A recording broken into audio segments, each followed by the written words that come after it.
What's up, YouTube? Bam, and welcome to another episode of Wolf King's Vids. In this episode, we're going to be making a video response to Creation Moments TV.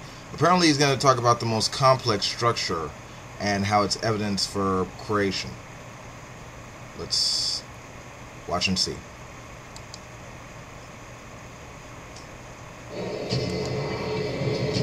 What is the most complex structure in the universe? Well, here's a hint. You own one. This is the Creation Moments Minute. The most complex structure in the universe is the human brain. The fact that there's not even a hint that the brain is evolving is a good argument against evolution and for biblical creation.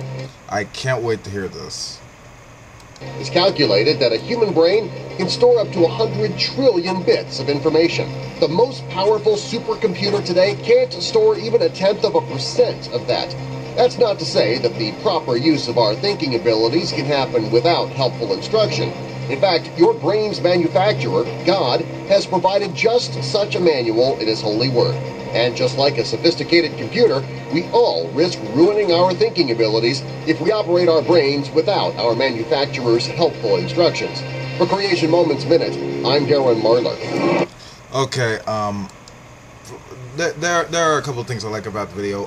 One, I like how short and condensed it is, and just the simplicity of the syllogism. However, just the argument overall is kind of sucky. He's using a Paley's watchmaker analogy with regard to the human brain, and that it stores information, and it's just far more complex than any computer that we have on the planet, therefore it must be designed by some higher entity and stuff like that. Now, in terms of intuitive reasoning, you could say that, but it's not necessarily empirical. I mean, what we understand about the human brain is that, sure, it's an interesting complex organ, but and it's capable of doing lots of things, far more than just recollecting. It intercompares and synthesizes and analyzes and generates abstractions and such like that.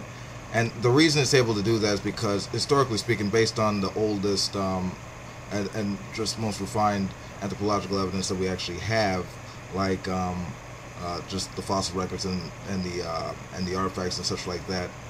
Like millions of years back, our ancestors were subjected to various evolutionary pressures via natural selection, to which only the most clever and most adaptive thinking primates could actually pass down their genes.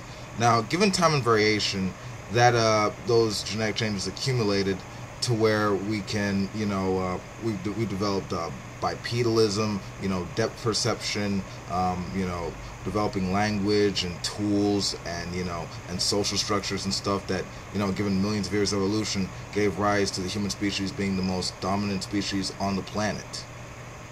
Our level of sentience, just with regard to how we can test the structure and consistency of our world, is by far so far great that we have developed to the point where we can just more or less modify our environment to where it could better fit our needs. Now we've decommissioned natural selection, and now we have to decide for ourselves what we wish to become as complex survival machines for genes.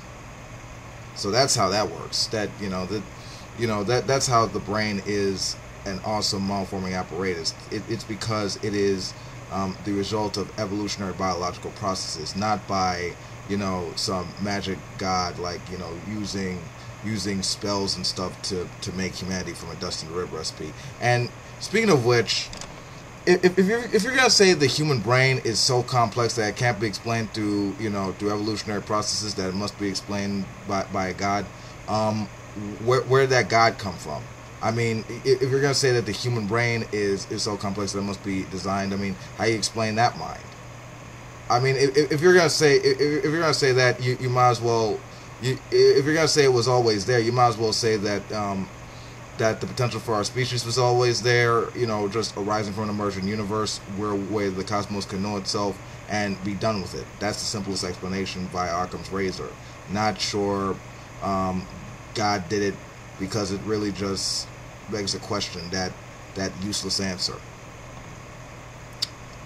But that's my video. This has been Wolf King.